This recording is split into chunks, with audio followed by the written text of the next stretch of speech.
Welcome to the 260 Journey.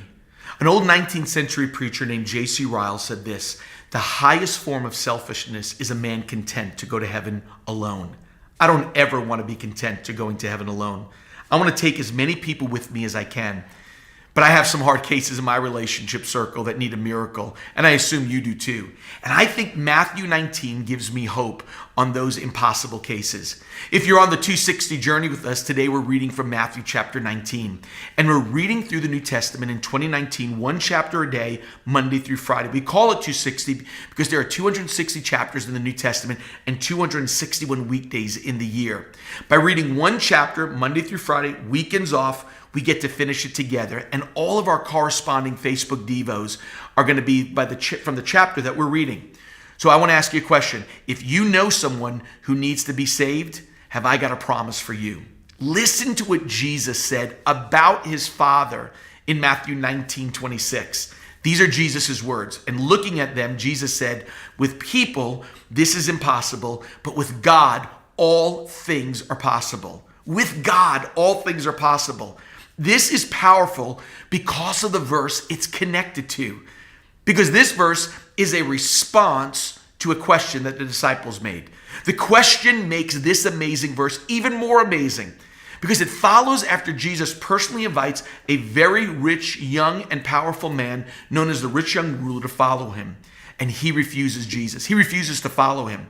Let me pick up the story right after he refuses. In Matthew 19:21, Jesus said to him, if you wish to be complete, go and sell your possessions and give it to the poor, and you'll have treasure in heaven, and come follow me. But when the young man heard this statement, he went away grieving, for he was one who owned much property. And Jesus said to the disciples, truly I say to you, it is hard for a rich man to enter the kingdom of heaven.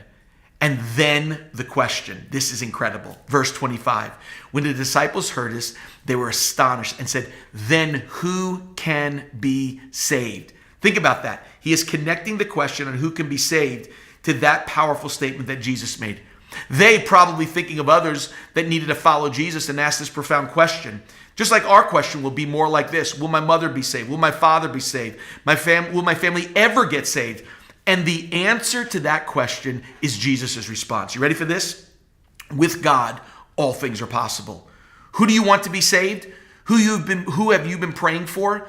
Over that name every single day, declare what Jesus tells the disciples. With God, all things are possible. That means the salvation of the people that you're wanting to, because he refers back to the rich young ruler. Those words are for your unsaved loved ones. Every time you think there is no way. That's the context that gives hope for us who have people we really want to become Christians. Think of the hardest case and the most helpless condition, and then announce to hell and to Satan and to every negative and doubtful thought, with God, all things are possible. My family can be saved. Corrie ten Boom said it like this, the famous lady who made it through all of the Nazi concentration camps. She said, if all things are possible with God, then all things are possible to him who believes in him. If God is all you have, then you have all you need. Thank you for joining us on the 260 journey. I want you to understand how important this is, that when we have the opportunity to believe for even our lost loved ones to be saved. God bless you.